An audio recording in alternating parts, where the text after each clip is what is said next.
Folks, I'm sitting down with Yogi Aaron. Caught my eye because he has a really interesting take on attacking your chronic pain. Should I call it a mantra? I'm going to call it a mantra, but you can correct me on that. Is stretching is killing us.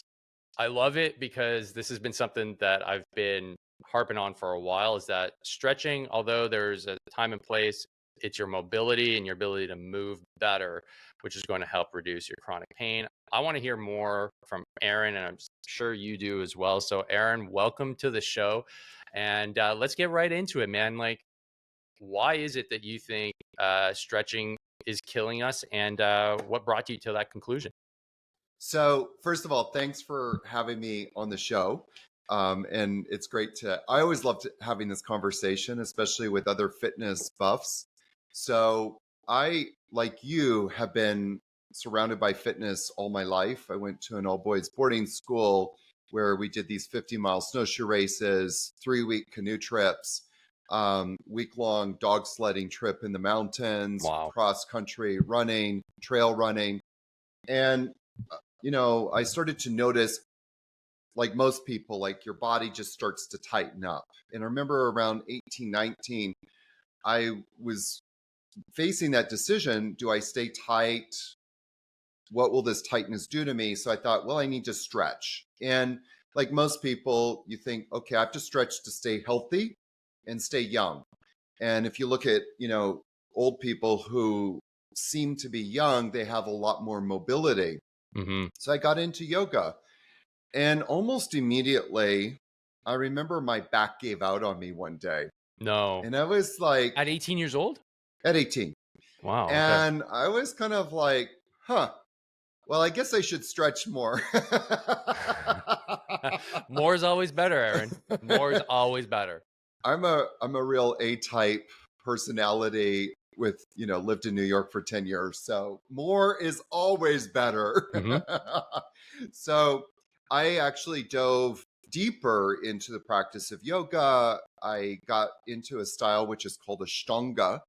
And Ashtanga is a very aggressive approach to yoga, stretching, really. But what started to happen was a couple of things. One, every morning I would wake up so tight and sore and have this pain in my back. And then I would go do my yoga practice, 90 minutes. And then afterwards, I would feel okay. And then I would wake up the next morning and it would just get worse. And so this kind of went on and on and on for the better part of 25 years. And during that Oh, wow. 25 years, it was a lot of chronic pain, a lot of other issues started, knees, lower back, and then neck and shoulders. I actually had suffered for a long time. It was like somebody was driving a knife into my shoulder blade and sending, sharp pain down my arm. And so I finally, around 7 years ago now, so it's 25 years later, I ended up in the emergency room of a hospital in so much pain, like such debilitating pain that I could barely walk, with an orthopedic surgeon saying to me that you probably are going to need a spinal fusion. Oh, And boy. that's exactly why I was doing all of this stretching business, to avoid, the spinal fusion. Of course. And so that was a really hard pill to swallow, David. Like, you think you're doing something. My whole ego, my whole sense of self and identity was wrapped up in yoga and stretching and, helping other people. And the very thing that I was teaching was the thing that led me to that place. And so that kind of led me to asking one simple question: what don't I know? You don't know what you don't know. You don't know what you don't know until you know that you didn't know. And all we can do is try to lessen a little bit of what we don't know. That led me into muscle activation technique, which was created by Greg Roskopf. And he discovered that the source of muscle tightness comes from instability.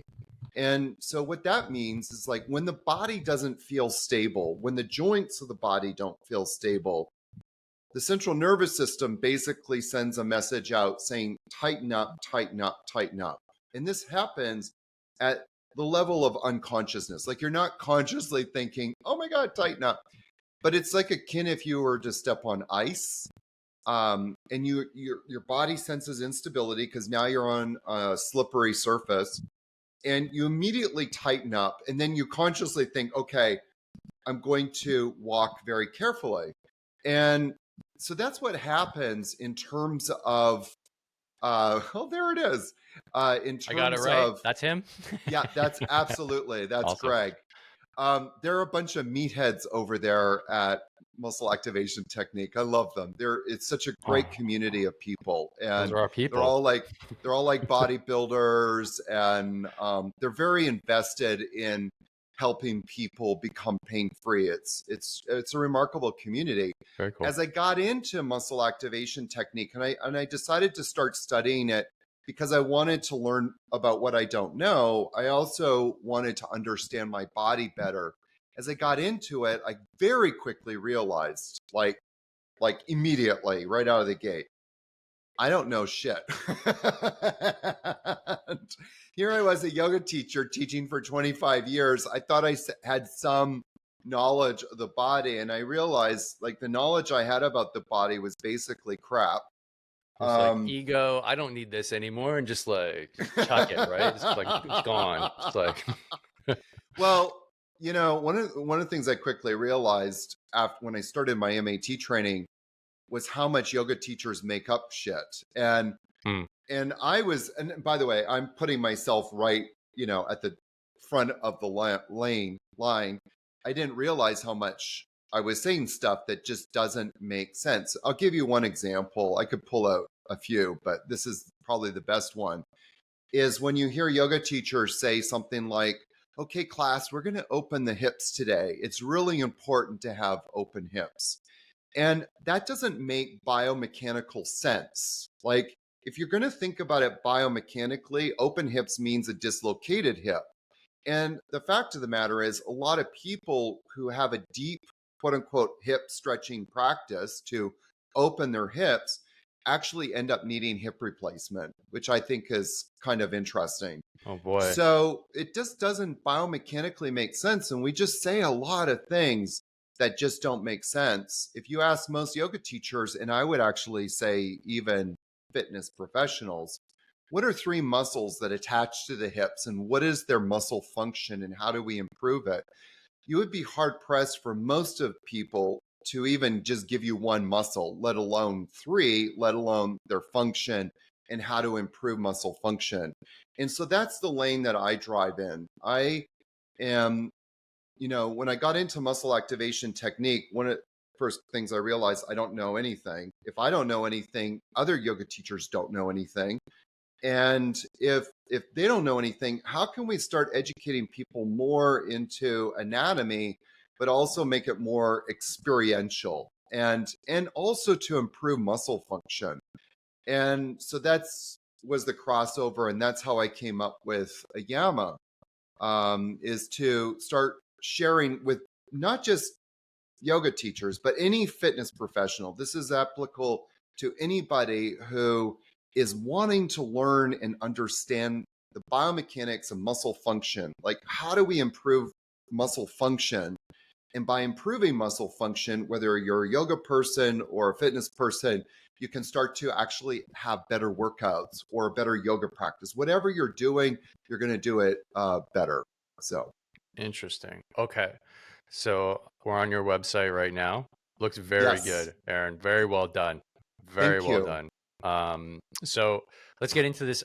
Your trademarked Ayama applied yoga anatomy and muscle activation. I want to know more about this. Let's get into the details. And before we do that, am I going to get some hate from the yoga community in the comments? Is this like, is there like a organized like yoga federation that are going to be like, oh, this guy again? Because if so, I bring it on. Like, send them all my way. That'll just bump up my algorithm. I love it. I'll get into the comments. I keep trying to troll people, and a lot of people don't bite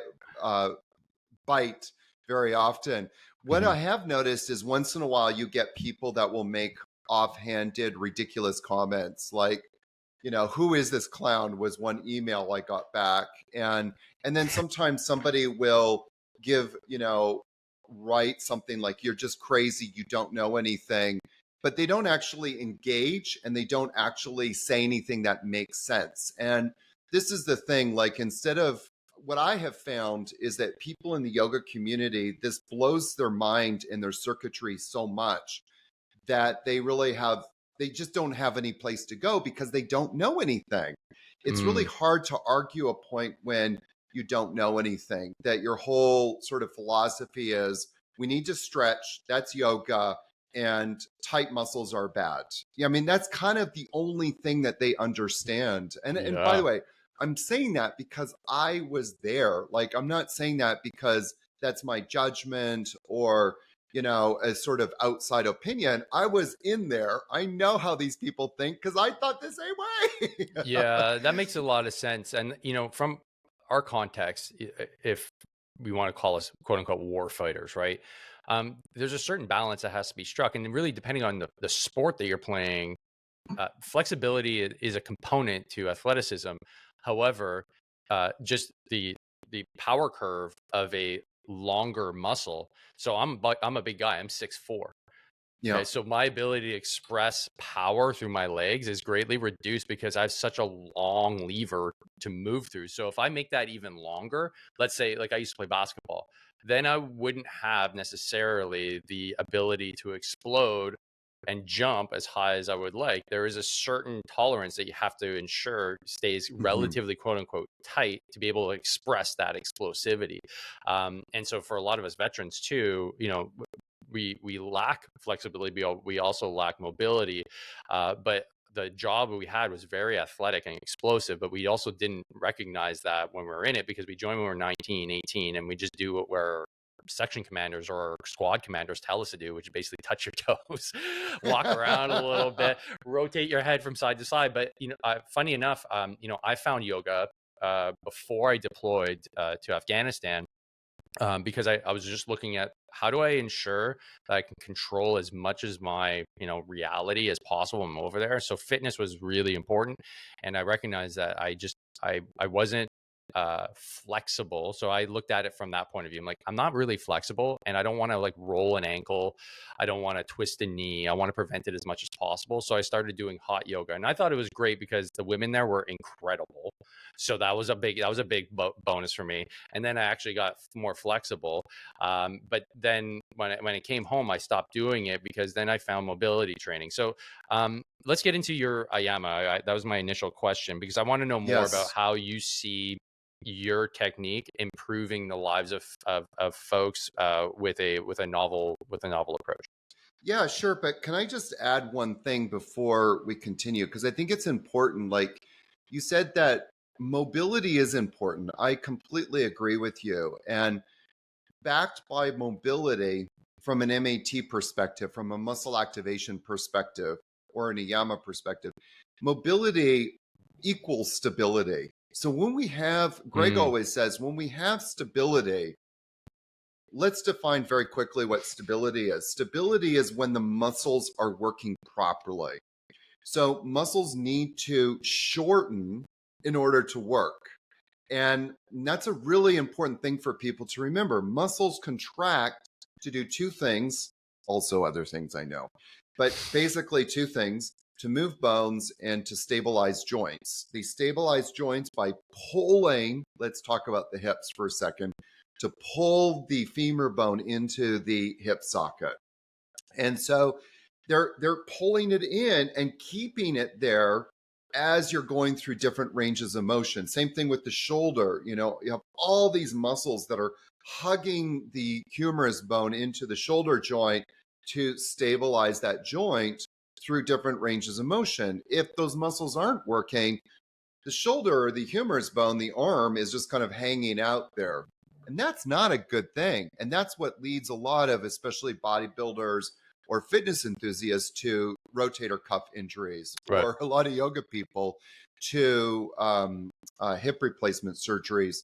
So muscles move bones, they stabilize joints, they do that by shortening. And what we want to do is improve those muscles' ability to shorten. From our perspective, a healthy muscle is a muscle that can contract and contract on demand. When it can't do that, the body tightens up in response because it just sends out like an SOS message, like tighten up, tighten up, tighten up. And so when we feel tightness, it's a result of muscles not working properly. So if we just stretch, we're always going to lead to more instability. What we want to do is improve our mobility by improving muscles, to do their job properly. And when we do that, then we have all the mobility in the world. Greg says when you have stability, you have mobility. When you have flexibility, you always have instability. And when you have instability, you're open and vulnerable to injury. So for me, there's a big distinction between flexibility and mobility. Ayama came about because when I got into MAT, I quickly realized I can't just translate this into yoga, because it's such a one-on-one kind of modality. You're doing a lot of manipulation, palpations, kind of aka massage on people. So the big question was, how do I translate this into yoga? And that's how sort of Ayama came about. I realized okay, as we go through different yoga postures, for example, forward bends, well, what is moving us into a forward bend? It's our trunk flexors and hip flexors, like all the muscles in the front part of our body. So if we're going to do a forward bend, if we want to improve that range of motion, then we need to get these muscles working properly. So part of Ayama is about flipping the script. In yoga or even in the fitness world, if you can't bend forward, you're walking by, you see David, who's the symbol or the emblem of what I call stiff biff. And he's trying to touch his toes and he can't get his hands back past his knees. So we say, well, why can't David go further? Because he's got tight hamstrings. He's got tight back muscles. And so the traditional approach is let's stretch the hamstrings. Right. But from an Ayama perspective, if we want you to touch your toes, or we want you to, even better still, improve your range of motion, the fact that you can't get your hands past your knees is probably because none of the muscles in the front of your body are working properly. Meaning that none of even though you can do 100 sit-ups and hold plank for 10 minutes, those muscles are actually not working properly from a neuromuscular standpoint. That's a really important distinction I want to draw, because it's not about how much weight you can lift or how long you can hold plank. It's about how well is your brain communicating with your muscles. And so Greg refers to that as the neuromuscular connection, the connection between the central nervous system and the muscles. And it's like a telephone line. And that telephone line has become compromised due to stress, trauma, and overuse. The result of stress, trauma, and overuse is inflammation. So inflammation literally gets in the way and eats away at that neuromuscular connection. And so really the brain isn't communicating well with those muscles, and vice versa. And so what we want to do is improve that communication system. Once we do, the muscles are able to contract and contract on demand, and you actually start to get stronger and you improve your mobility. So a big part of Ayama is flipping the script. The applied part comes into the experiential part. So if I see you and I'm teaching you, okay, David, we need to get your trunk flexors working. The reason why you can't fold forward is all of the trunk flexors, and that's the muscles in the front of your torso, are not shortening properly. And these are some techniques to get those muscles working. Do you feel your trunk flexors engaging now? Oh, yeah.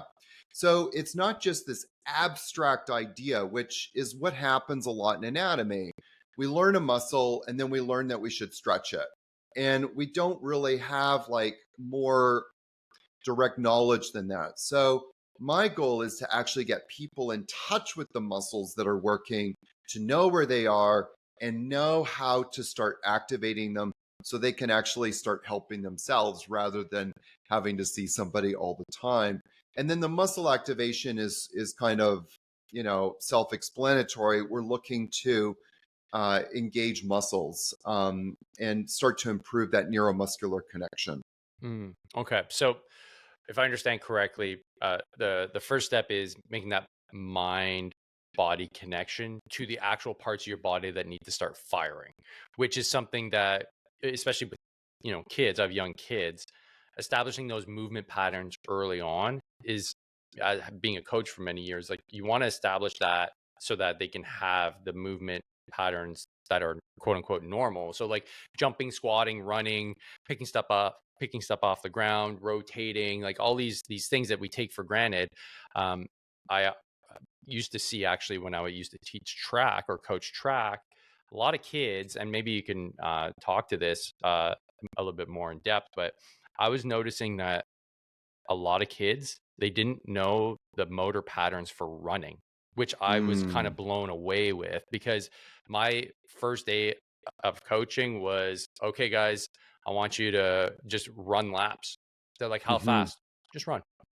Just go. Just have fun. Go run. And I would take notes, and I would video, and I'd be like, okay, where are my runners at? I'm like, okay. And then there's some guys that are just so poorly coordinated, and just with running, you're like, that's not how a human runs. What's going on there?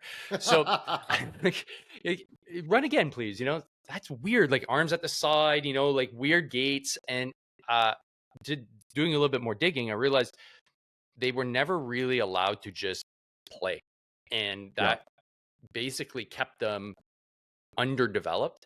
But I think there's something there as well for just a lot of us in general, whether we got to play a lot or not. Maybe as we progress, we didn't take on any athletics, which forces you to kind of be able to make the mind body connection. How do you start that process of identifying, well, I'm not moving properly? Is there a certain protocol? Is it something that you go over in your in your content? What's the first step if folks want to take some actionable steps here? So there's a few things to kind of unpack in what you just said. One of the things that you said was mind body connection. And so that's one of the gifts of specifically yoga, Hmm. is that we're working to improve the mind body connection. But what I'm actually talking about is improving the brain body, or brain specifically muscle connection, the neuromuscular Good connection. point. Good point. And Yeah. this happens in the autonomic nervous system. So like your heart, which is also a muscle, is beating. And we're both not sitting here going beat, beat, beat, remember to breathe, beat, beat. So it Although if you do happens. smoke enough weed, sometimes you think, I think I have to control this. I've been there. It's not fun. It's a bad place to be. Stay awake, or it's gonna stop. Yeah, it's bad. Bad. So I can't speak to, I don't have direct experience in what you just said, but It's not good. but Kids don't do drugs. Kids don't do drugs.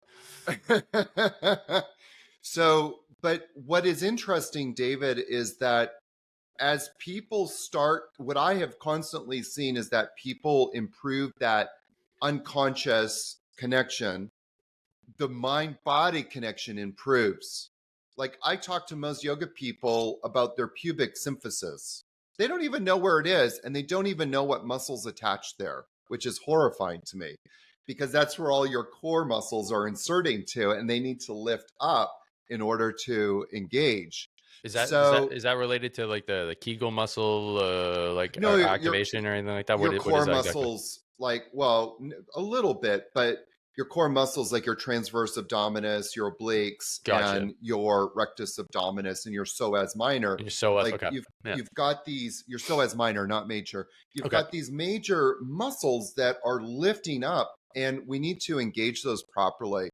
So they just don't understand like where that is. But from an Ayama perspective, once we get those muscles activated, I've had hundreds of people coming up to me after classes that I teach on the road say to me, like, that was the first time. I've been doing yoga for years. That was the first time I felt like I was in my body. Mm. And so that's like a huge thing. To answer your question about what is a simple hack or what's a simple way, One of the things that I learned, and I probably feel like you learned this too, but I don't know.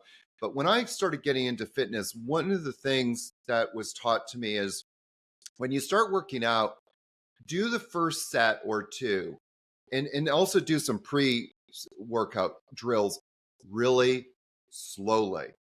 And this is like one of the best advice. And I kind of blame yoga a little bit for this modern quote unquote yoga, that in order to stretch, a lot of people have to move fast. They're going through these sun salutations really quickly. They're not even breathing. They're just moving really fast. And now we look to the fitness world, we don't even see people preparing properly. And when they do prepare properly, like if they're doing like a shoulder thing, they'll just start to windmill their shoulder or arm as fast as you can. Dude, you're going to just destroy your shoulder. In fact, you're probably shutting down all of those muscles, meaning like you're actually causing more stress on that neuromuscular connection, weakening the shoulder rather than improving it. So one of the best ways to work out, I think, or at least from a preparation standpoint, but I actually carry this a lot through my whole workout, just move really slow and move slowly. Now, why is that important? Because in your muscles, you have two kinds of muscle fibers. You have slow twitch and fast twitch. And so when you see people moving fast, or like you said, that you need to have that instant like spring or jump, that's fast twitch muscles. That's not slow twitch. And so you need to have that burst of energy, like a sprinter. That's like fast twitch muscles, and they train for that. But it's our slow twitch muscle fibers that are actually doing the job of stabilizing the joints, of moving, on command. And so when I said that a healthy muscle, from our definition, is a muscle that can contract and contract on demand, that there's instant connection to like instant communication connection, that those muscles actually start to work. And the way that we start to build one of the ways that we start to build those muscles up is through just moving really slowly. And I'll give you one quick example. So you have your upper traps, one of the most abused muscles in the body. Of course, there's others we can pick on too, but one of the most abused body muscles, and it kind of starts right at C7 and goes all the way up to C1, even into T1 a little bit, T1 to C1. So in the back of your neck. And this muscle is responsible for, shrugging your shoulders. So if you want to improve your upper traps, just simply do some shoulder shrugs, but move really slowly. And this will start to actually turn those muscles on, which is what you actually want when you're doing any kind of like workout, playing basketball, working out in the gym, doing army presses or lat pull downs. You need to have those upper traps working. So just doing simple shoulder shrugs as opposed to just like, okay, 1, 2, 3. Those are my favorite. Those are my favorite. Grab the heaviest dumbbells in the gym and just yeah. So that's just a simple way. And you look at a lot of these kids that you look at a lot of kids these days, there's just a lack of stability. Get them to do some drills, like spend 10 minutes every day beforehand, just doing simple, slow movements. Kind of like almost like you watch when people are practicing Tai Chi. There's this very slow movement, methodical movement. It's very nice to practice that way. Obviously, taking that kind of concept and then bringing it into other practices. Oh, that's really interesting. Fellas, bring it in. Nice and tight. Bring it in. Nice and tight. We need to talk about it. All right, seriously. We need to talk about something that most of us don't want to talk about. That's why I put on my nice blue dress shirt to bring a bit of seriousness to an often hilarious topic. But your sexual health is no joke. Seriously, though, sexual health needs a lot more attention than it's been given. Let me go over a few things here. Research has shown that regular sex, 1 to 2 times per week, can reduce the risk of cardiovascular mortality by 50%. 33%. Bring that one to your wife right now. Lower the risk of prostate cancer by 33% and reinvigorate your mind and body. The problem is 40% of men in their 40s, 50% of men in their 50s, and 60% of men in their 60s experience some form of erectile dysfunction. This is even worse in the veteran community. On top of all this, erectile dysfunction is correlated with a future cardiovascular event and is an early warning sign of a future issue. This is why Dr. Elliott, board certified urologist and friend of the podcast, has created this one of a kind, first in its category, revolutionary device called the Firm Tech Ring. This high-speed tech for your dick will give you real-time data and allow you to see how many nocturnal erections you get every night, which can be a great bit of data that you can bring to your doctor for a future conversation. Not only that, this data could literally save your life. You know, I'm all about improving the health and lives of the veteran community. And that's why I've paired up with Dr. Elliott Justin to provide you with a 10% discount if you head to the link that's here in the description to get yourself your first Firm Tech Ring if you use the code DMorrow at checkout. So head to the link in the description and start tracking so that you can start banging. All right, brother. So go do what you got to do and be one of the first to bring a whole new meaning to being hard to kill. Hey there, Hard to Kill listeners. Today's episode is brought to you by Natesto. Did you know that only 5% of men get treated for low testosterone? Low testosterone is a serious health concern that is rarely discussed, especially in the veteran community. Toxic exposure, mild traumatic brain injuries, and terrible sleep habits can all contribute to a rock bottom total T-score. I want to help improve the health and fitness of the veteran community, and that's why I've partnered with Natesto. Talk to your doctor today and see if Natesto is the right solution for you. Every time I have a conversation with somebody on the podcast, obviously I learn something, but this is cool in terms of the Tai Chi that you just brought up, the slow, the deliberate movement, because there's obviously, well, I'm going to say obviously, but there's a truth to a lot of things. And I think because of the podcasting space, we're starting to kind of figure out like the fundamental human truths. And I don't think it's a coincidence that Tai Chi, which is a form of Kung Fu, kind of has existed for thousands of years. And the individuals that I see doing Tai Chi, like in the park over here, there's a group that does Tai Chi. They're older, but they're all thin. They're all fit. I'd like to poll them, be like, hey, how's your chronic pain? How are you? There's got to be a correlation, obviously, to what you're saying and obviously the reduction in pain. So that's my next question. What is it about your method that is actually helping people with chronic pain issues? Because I'm sure, like I'm curious. I'm sure the folks that are listening want to know as well. Like, is it just a matter of doing a few like just shoulder shrugs very slowly? like if that's the case, like I will do them religiously all day, and I'll thank you and I'll give you a virtual high five. What is it that's actually making the chronic pain subside? So let's continue the conversation about neck. If you've got pain in your neck or pain in your shoulders, very common. Yeah. And so why is the pain there? Well, pain is the result of inflammation.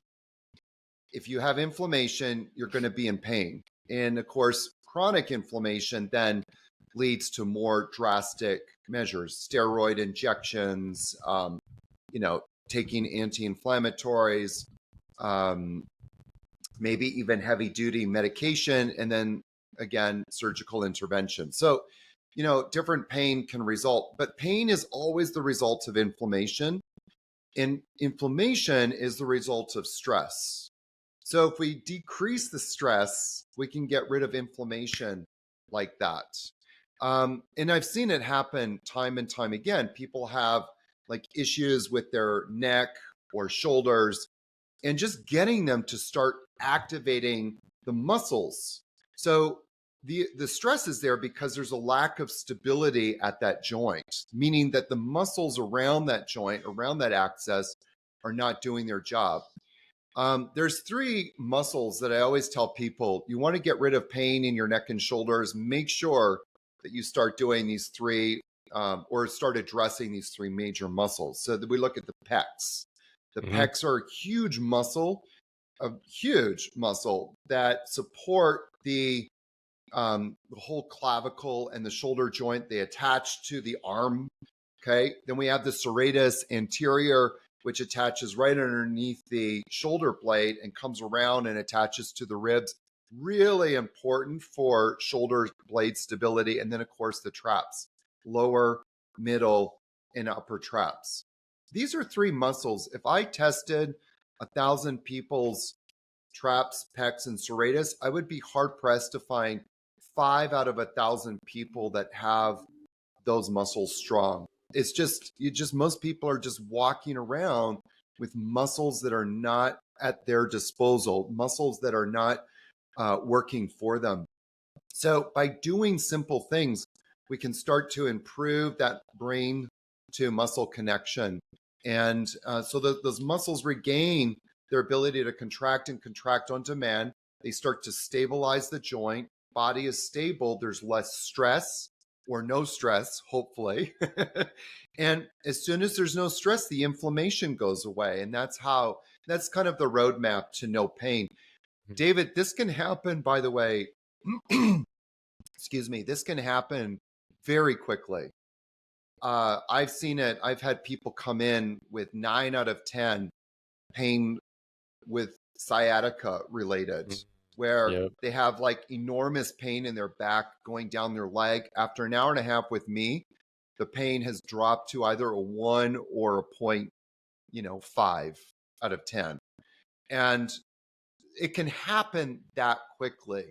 The body responds really fast. Like the body wants to be stable. It's doing everything it can to maintain stability. The problem is that by us stretching and forcing muscles to open, we're actually violating our body's own self-protective mechanisms. Okay. So what we want to do then is start to look at, okay, how do we get these muscles working? Let's just address the lower back because that's a huge issue for a lot of people. Yeah, so I just got over a flare up a month ago. It was bad. I couldn't walk. When it happens, it's all consuming. So yeah, it's a good one. I'm going to tell you a little secret. Most lower back issues, not all, and of course I know everybody's individual, but one of the number one places I always go to fix lower back issues, hip flexors. What is the number one hip flexor? Psoas major. And psoas major is the only muscle that connects the lower body to the upper body. Sorry, I said that incorrectly. Lower body, aka the legs, to the trunk and spine. And the psoas literally is responsible for maintaining stability of the lower back. It actually connects to the whole front part of the spine, the lower back. If it's not working, your lower back is just kind of hanging out there.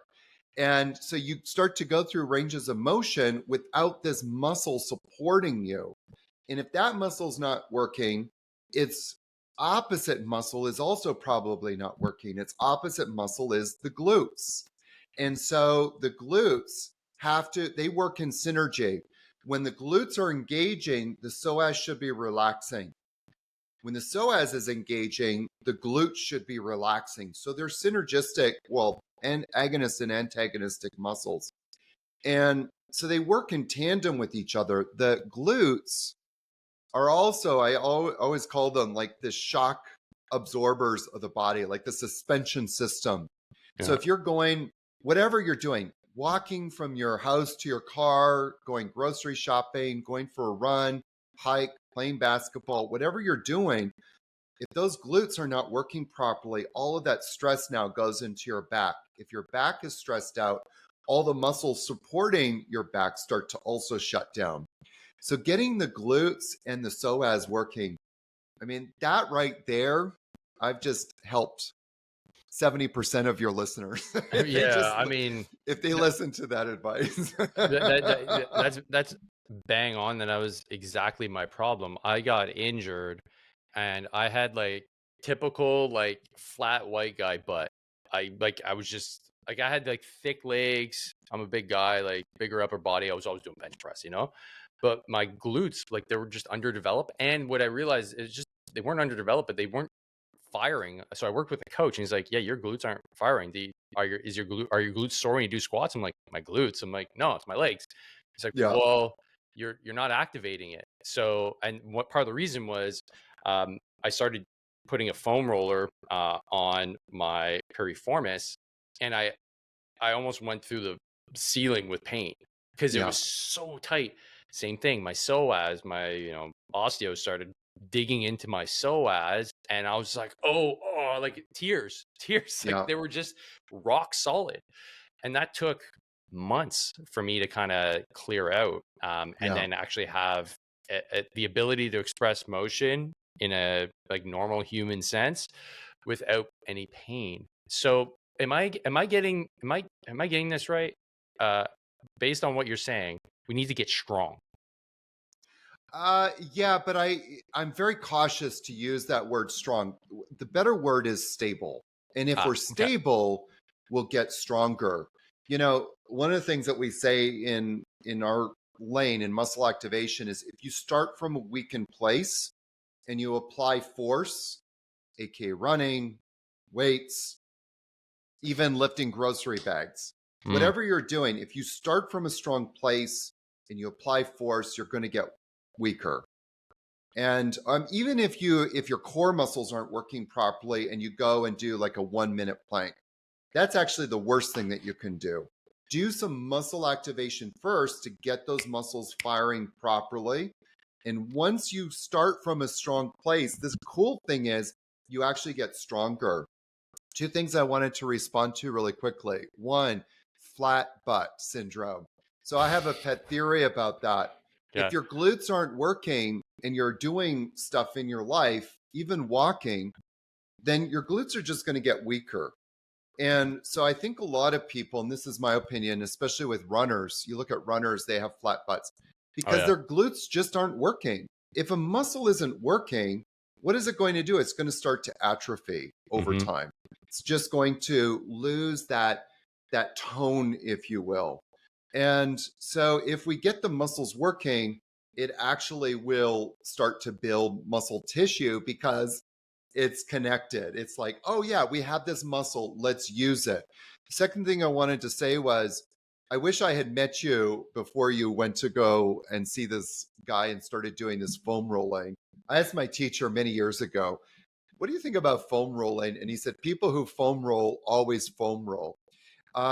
They we never deal with the actual problem. And so you were foam rolling to get into your piriformis.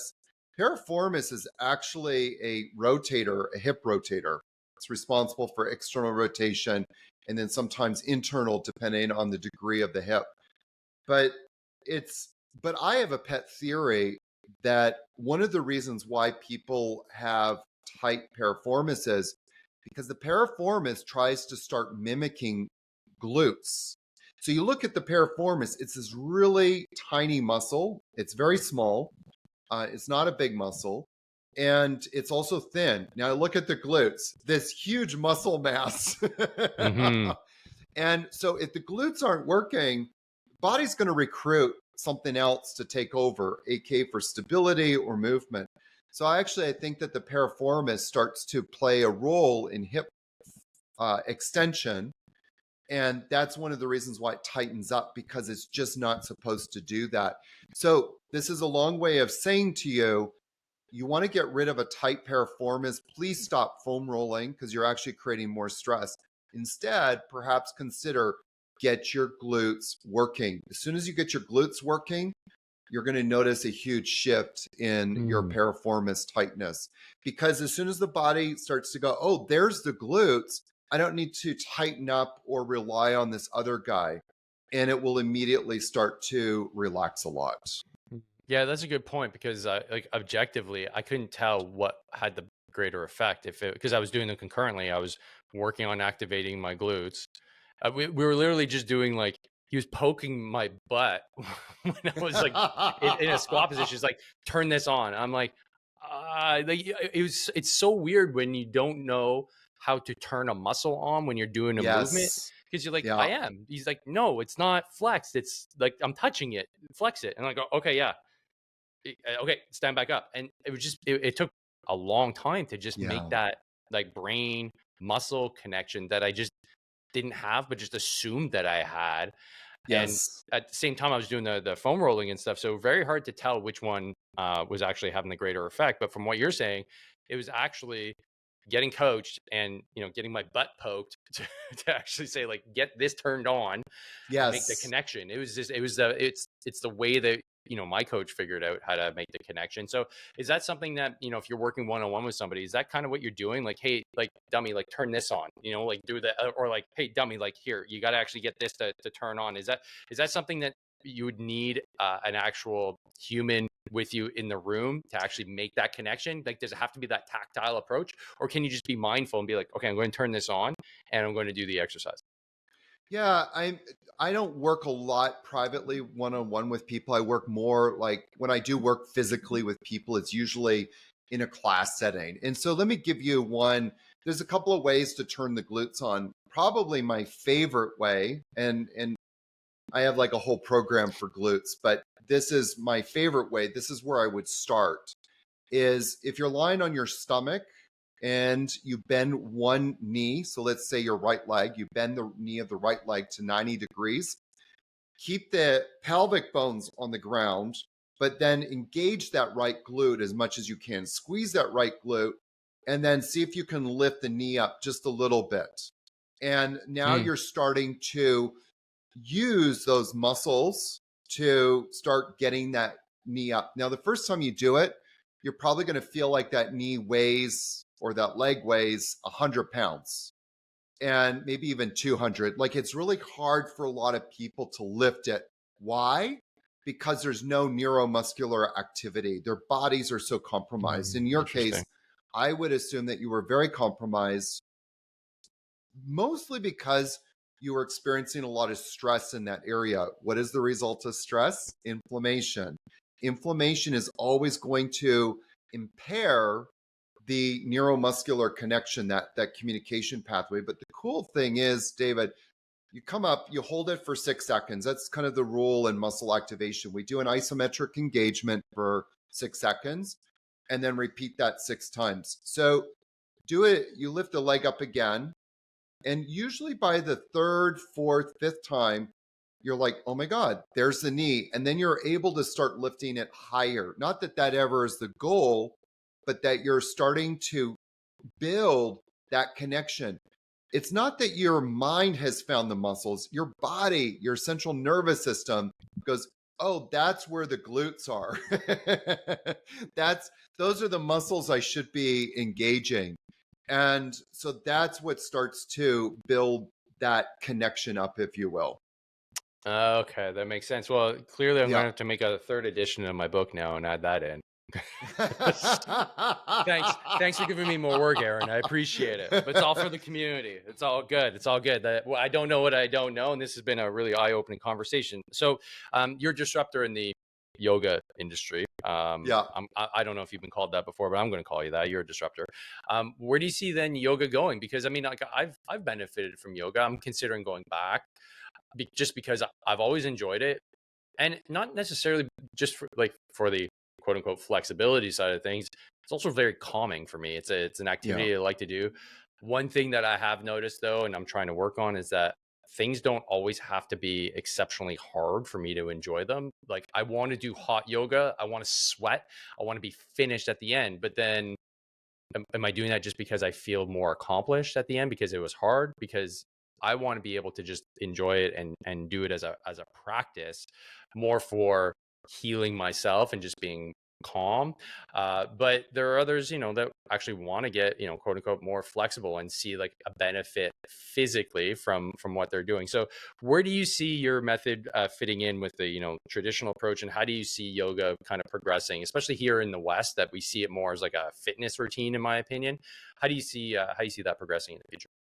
I would I think that the yoga world is kind of at this crossroads right now. There's been a lot of scandals in the yoga world Mm, that have come to surface in the last 10 years. And because of that, people are shying away from teachers or having a teacher or the idea of a teacher. So I think that's having a negative repercussion, and that's a whole other conversation.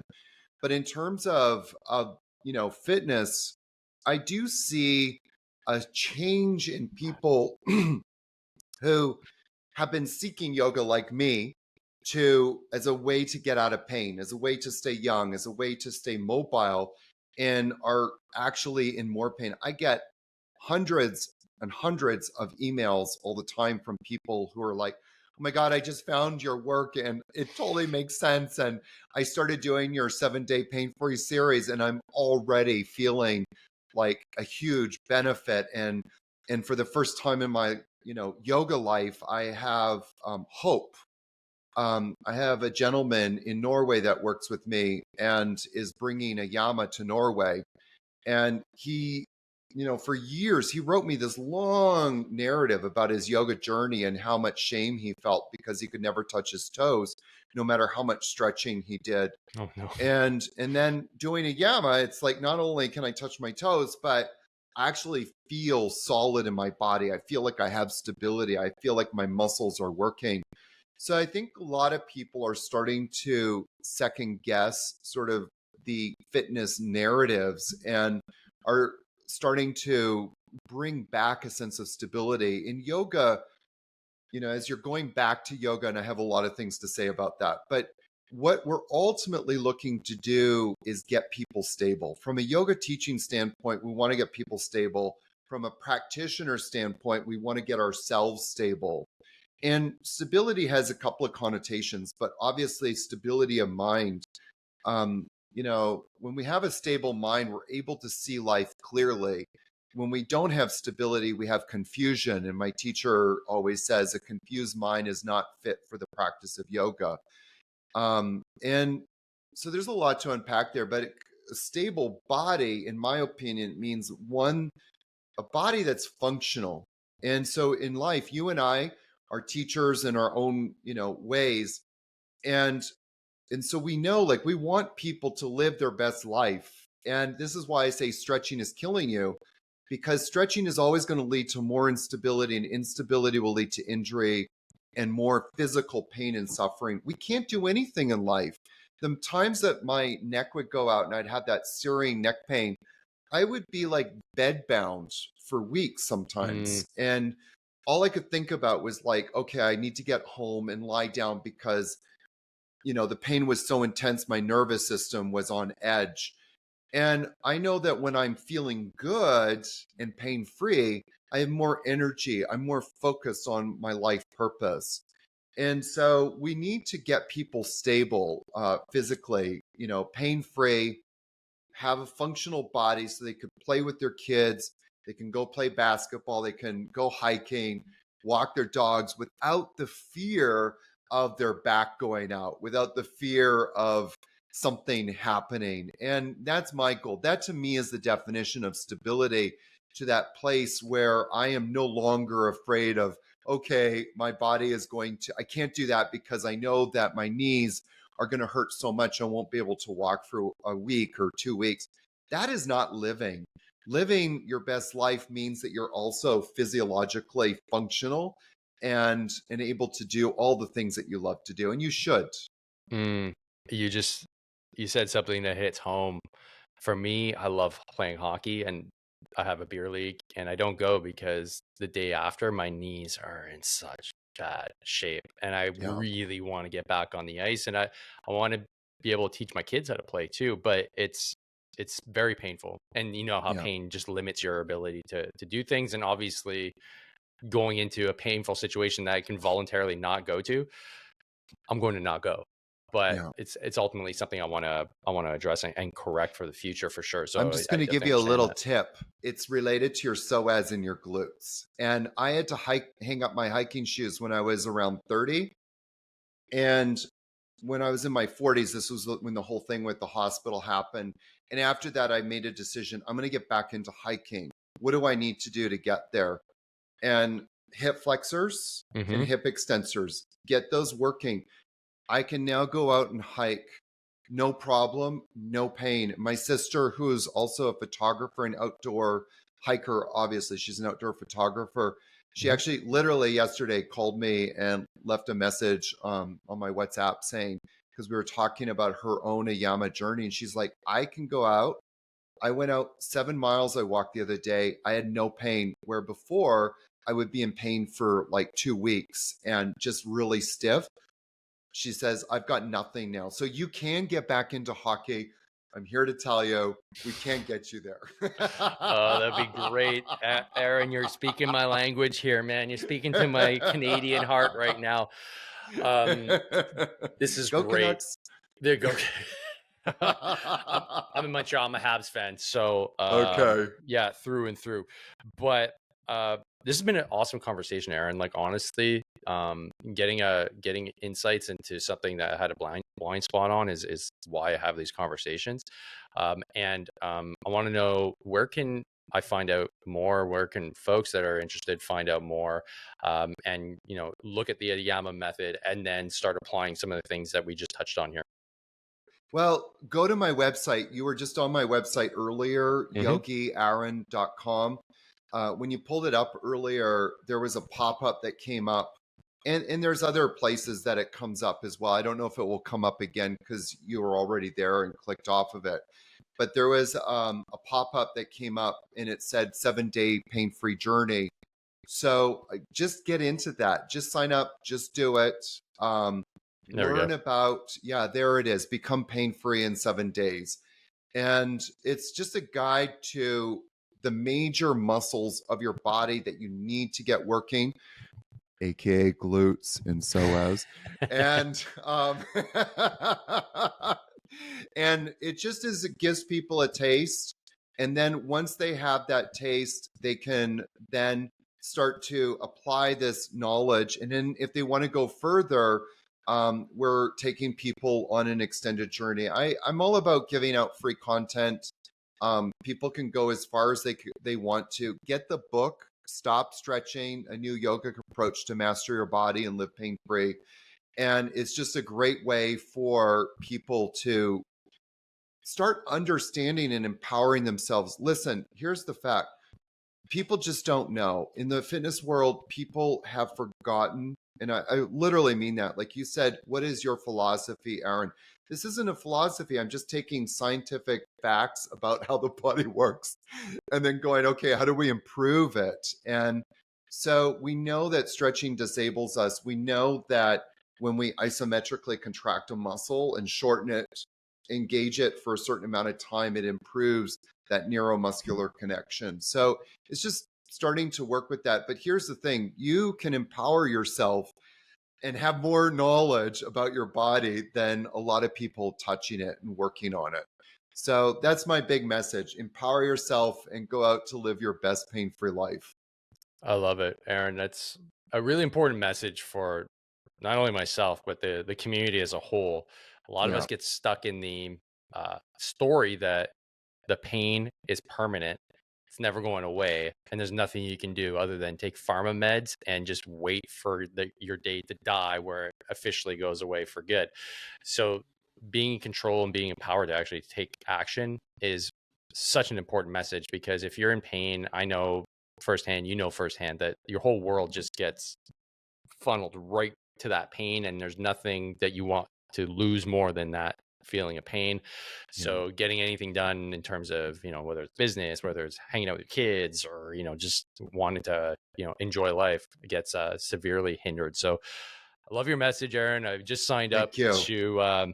to your newsletter and to get my free piece of content. I can't wait to start looking deeper into this, because yes, I definitely want to get back on the ice. And if and when I do, I'll have to post about it and give you some shout outs and see, like, hey, see, Aaron's method works. See, it works really well for all those Canadians out there that have bad knees when they get on the ice. This has been great.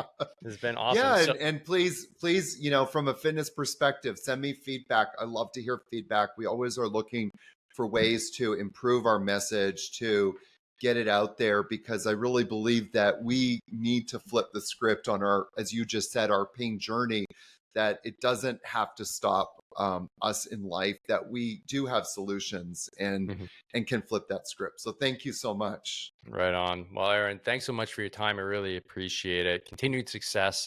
And folks, don't forget, go check out Aaron, go check out his work, and train hard, fight easy. We'll see you on the next one. Peace.